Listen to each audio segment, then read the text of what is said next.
மரிக்கொழுந்தநல்லூர் ஜமீன் சாத்தான் சம்புவராயர் என்பவர் ஆட்சியில் தண்ணீர் பஞ்சம் தலைவிரித்தாட ஊரை சுற்றி குளம் வெட்ட பின்னாளில் சாத்தான்குளம் என்று பெயர் மாறியது மரிக்கொழுந்தநல்லூர். தூத்துக்குடி மாவட்டத்தில் உள்ள சாத்தான்குளம் மக்கள் தொகை 25,000 பேர் மட்டுமே. உலகம் முழுவதும் கொரோனா என்னும் பேரிடரால் மக்கள் அச்சத்துடன் வாழ்ந்து வந்த காலத்தில் சாத்தான்குளம் காவல் நிலையத்தில் லாக்அப் சித்திரவதையில் 2 சிதைக்கப்பட்டனர். உலகத்தையே உலுக்கிய சாத்தான்குளம் தந்தை ஜெயராஜ் மகன் பெனிக்ஸ் கொலை வழக்கில் 9 காவலர்களுக்கு தலா 2 தூக்கு தண்டனை விதிக்கப்பட்டது இந்திய காவல்துறையையே உலுக்கியுள்ளது. லாக்அப் மரணத்தில் பாதிக்கப்பட்டது உயிரிழந்தவர்களின் குடும்பம் மட்டும்தானா?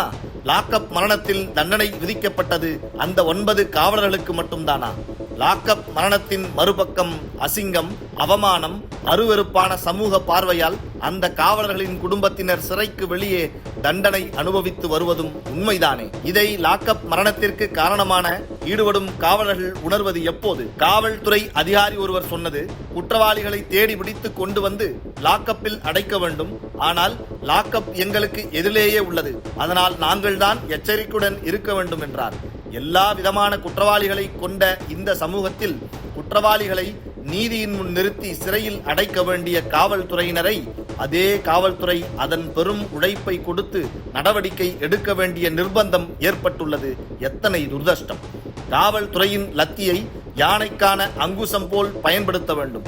நீதிமன்றம் செய்ய வேண்டியதை தங்கள் கைகளில் உள்ள லத்தி கம்பு, இரும்பு பைப் என்னும் பிற ஆயுதங்கள் செய்துவிடும் என்று போலீஸ் நினைத்தால் அது எவ்வளவு சட்ட அறிவீனம்! லாக்அப் மரணத்தின் பின் பாதிக்கப்பட்டவர்களுக்கு நிதி நிவாரணம், வீடு மற்றும் அரசு வேலை கிடைக்கும்.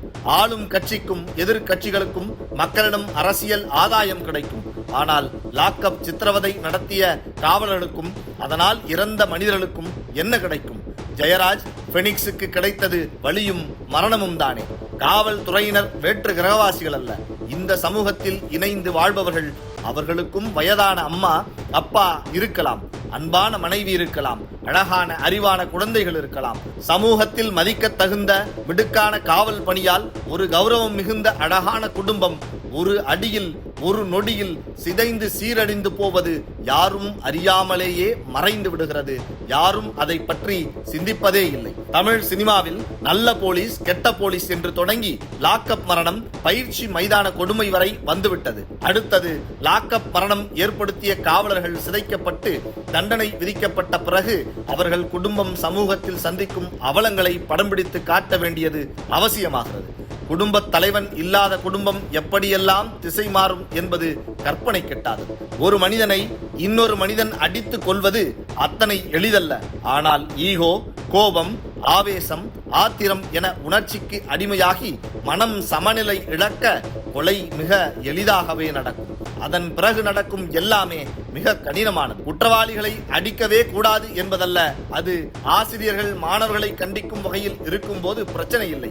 ஆனால் அதிகார எல்லை மீறிய அடியால் ஏற்படும் பின் விளைவுகள் குறித்து அறிந்து விவேகத்துடன் செயல்பட வேண்டும்.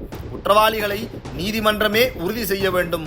நீதிமன்றம் தீர்மானிக்கும் முன் அவர்கள் குற்றவாளிகளாகவே இருந்தாலும் காவலர்கள் கைகளில் உள்ள லத்தி கத்தியாக மாறிவிடலாம். அதனால் எச்சரிக்கை வேண்டும். குற்றம் சாட்டப்பட்டவர்களை கண்ணாடி டம்ளர்களாகவே காவலர்கள் கையாள வேண்டுமே தவிர அவர்கள் எவர் சில்வர் டம்ளர்களாக பாவிக்க கூடாது. தொடர் லாக்அப் மரணங்கள் மூலம் காவல்துறையின் நற்பெயருக்கு களங்கம், கடமையை செய்த காவல் மனித சக்திகளுக்கு சிறை, ஆட்சிக்கு அவப்பெயர், இவையெல்லாம் சில முன்னெடுப்பின் மூலம் மறுசீரமைத்துக் கொள்ள முடியும். ஆனால் சிறை சென்ற காவலர்களின் குடும்பங்களின் நிலை, காவலர்கள் உணர்ச்சிகளுக்கு அடிமையாகி குற்றம் சாட்டப்படுபவர் மீது அடிக்கும் அடி தங்கள் குடும்பத்தின் மீது விடும் அடி என்ற விழிப்புணர்வு இருந்தாலே போதும். லாக்அப் மரணம் நடக்க வாய்ப்பே இல்லை. குற்றம் சாட்டப்பட்டவர்களிடம் தங்கள் ஆளுமை அதிகாரத்தை காட்டி தங்கள் அழகான குடும்ப வாழ்க்கையை இழப்பது தங்கள் வாழ்வின் தோல்வி என்பதை உணர்ந்து வெட்கப்பட வேண்டும். காவல் விசாரணையில் குற்றம் சாட்டப்பட்ட நபர் இறந்துவிட்டார் என்பதற்காக விசாரணை செய்த போலீசுக்கு பரம்வீர் சக்ரா விருது வழங்கப்படுவதில்லை. மாறாக சிறையும் அதனால் இரு தரப்பிலும் சிதையும் குடும்பங்களே பரிசாக மாறிவிடுகிறது. ஒரு நிலையில் காவல் மரணம் ஏற்படுத்திய காவலர் கூட 4 சுவருக்குள் அடக்கிக் கொள்வார்.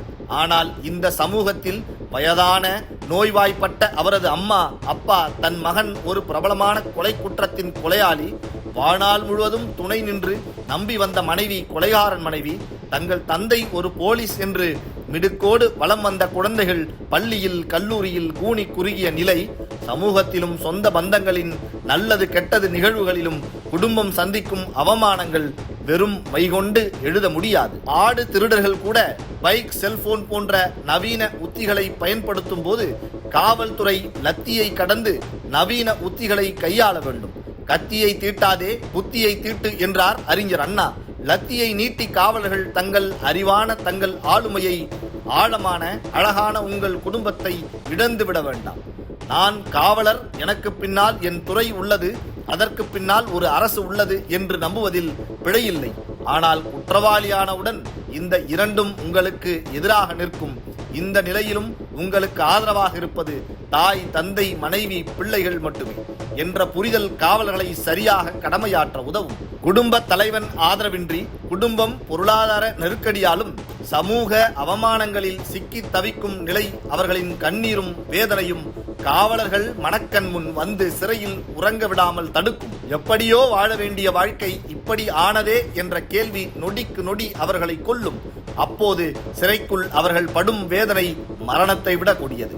காவல்துறை சிஸ்டம் என்பது சீட்டுக்கட்டு அல்ல, உள்ளே வெளியே என்று விளையாட சிஸ்டம் சட்டம் என்ற உருவாக்கத்தில் கடமை, கண்ணியம், கட்டுப்பாடு என்ற வரம்பில் பிணைக்கப்பட்டுள்ளது. சிஸ்டத்துடன் மனசாட்சி இணைய வேண்டும். தானாக்காரன் படத்தின் இறுதியில் சொல்வது போல், முரட்டு பிரிட்டிஷ்காரனுக்கும் முட்டாள் அரசியல்வாதிக்கும் பிறந்தது இந்த போலீஸ் சிஸ்டம். பிரிட்டிஷ்காரன் போய்விட்டான், அரசியல்வாதிகள் மாறிக்கொண்டே இருப்பார்கள். ஆனால் நல்ல காவலர்களால் இந்த போலீஸ் சிஸ்டம் நல்ல மாற்றம் பெற வேண்டும். அது சமூக நன்மைக்காக, சமூகத்தில் இணைந்த காவலர்களின் குடும்ப நலனுக்காக. காவலர்களின் அழகான குடும்பம் வளமுடன் வாழ்க.